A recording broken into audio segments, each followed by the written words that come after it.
Hello everyone, welcome back. My name's Jen, aka Hungry Brains, and I'm excited because Snapshot 2 of the 1.18 release has been now released. If we go onto the website, you can see that it's got a huge list of things that have changed.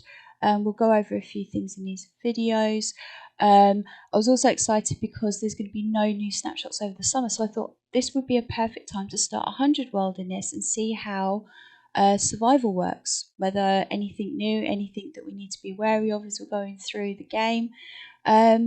So I started a world. This screen took ages to get through, but once we got there, I spawned right over a ravine. Normally, I actually take a couple of steps forward when I start a world. Luckily, I didn't this time because I would have fallen straight over the top and killed myself within the first few seconds. If we have a look around, the hills seem to have generated quite well. There's quite a few caves. We've got cows, which is really good. I also found some sheep, which was good. If you saw my last video, you'd see that I was really struggling to find sheep anywhere. So I punched this sheep. Sorry, I will make a sacrifice later for you.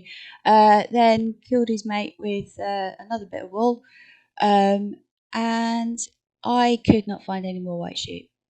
So I decided to turn my attention to the trees, do the usual starting world stuff, punch this tree down eventually. God, this wall's strong, isn't it? Made some tools. I really don't like wooden pickaxes. They just annoy me. Don't know why. Found some surface coal, which is actually really handy, and I'll talk about that later in the video. Got some stone, do the usual tricks. Found another herd of sheep, which was brilliant. Was actually able to make a bed, which was brilliant. Didn't have to steal it. Made some red dye, and I dyed my bed red. Why wouldn't I? So let's have a look around. We see we've got a snowy mountain over there that leads up there. I think that's a mesa in the background leading into some desert there. We've got a dark oak forest. I can just see the tips of a jungle tree in the background. The dark oak forest leads into the birch forest. So yeah, it's still looking pretty amazing. But then I had a closer look at the web page. Nether and the End. Nether and the End are a bit broken. And if you've seen Wattle's video, which I'll link to in the description below, you'll see how broken. So I then thought, what am I going to do? I can't do a proper survival world in this because it won't be the proper experience. But so I decided I'll have a look around this mesa. I found this absolutely massive cave, which looks absolutely awesome. I love the terracotta bleeding down into the stone. I think it looks absolutely amazing. We've got a lava fall there as well, and I think it's a massive waterfall in the background. And if I look down, it kind of reminds me of like a Greek amphitheatre in a ways. Maybe we can watch the mobs fight it and duke it out. But it still left me stumped. What am I going to do with this world now? So I thought, I know what, I'll sleep on it. So slept on it, had a sweet dream, woke up and thought, I know, I'm a bit of a miner. I like mining. I could mine for probably days on end if given the choice. So I had another look at the ore distribution. I noticed that obviously there's a big collection of ores at the bottom, but all have got different ratios, different levels of where you can find things. So I thought, I'll tell you what, let's do an experiment. Let's find what is the best level to mine on. We know in 1.17 and earlier versions, Y11, Y12 is the best option. So I started digging down. I started making a lot of like caverns where we can strip mine from, or branch mine, whatever you like to call it. I started at Y17, and basically I dug down, and every 10 levels started making a nice cavern.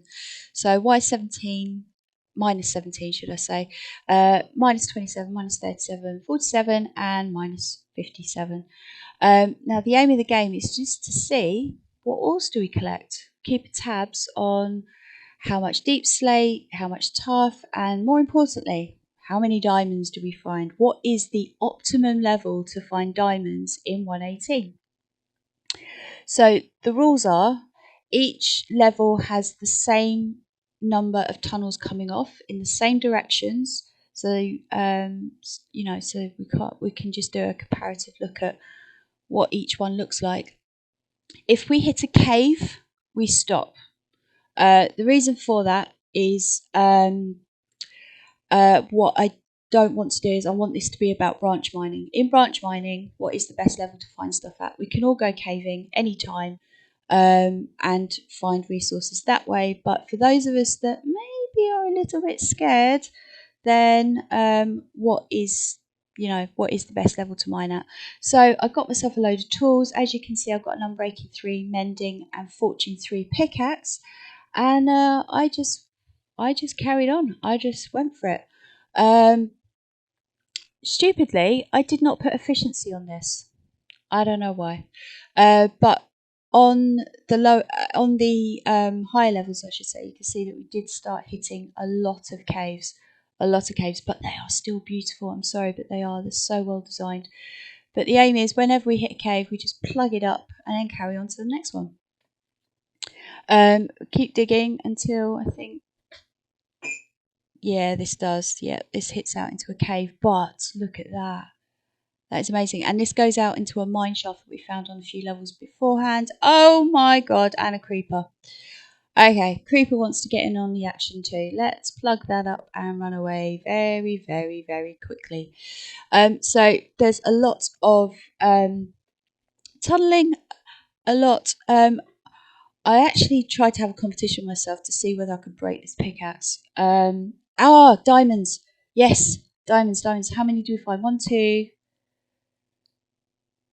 3, 4, 5, 6, 7, 8, 9, 10, 11, 12. Oh my god, we just found a vein of 12 diamonds, and with the Fortune 3 pickaxe, they gave us 19 diamonds. That's absolutely fantastic. This is on minus 37, I believe. And yeah, that's brilliant. 2 veins of diamonds. Yay!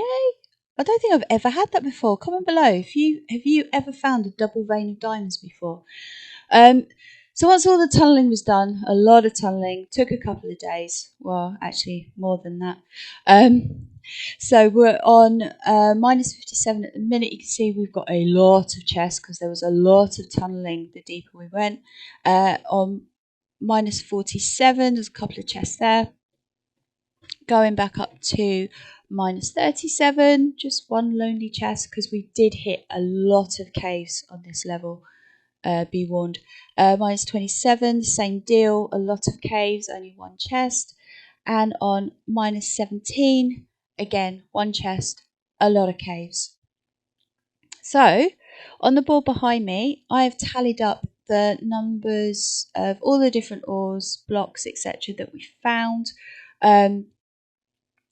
If we turn around, if I can actually get my PC to work, we found diamonds, iron, gold, lapis, redstone, tuff, and deep slate.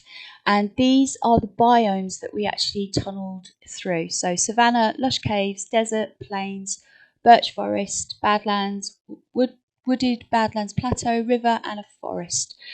So at minus 17, we found 1,743 deep slate, 90 tuff, 112 redstone, 101 lapis, 26 gold, 29 iron, and only 3 diamonds.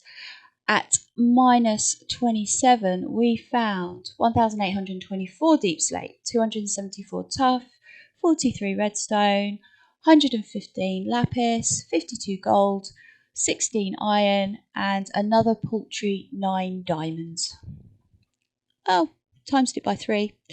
On minus 37, we found 1,519 deep slate, so a lot less because we're doing a lot less tunnelling.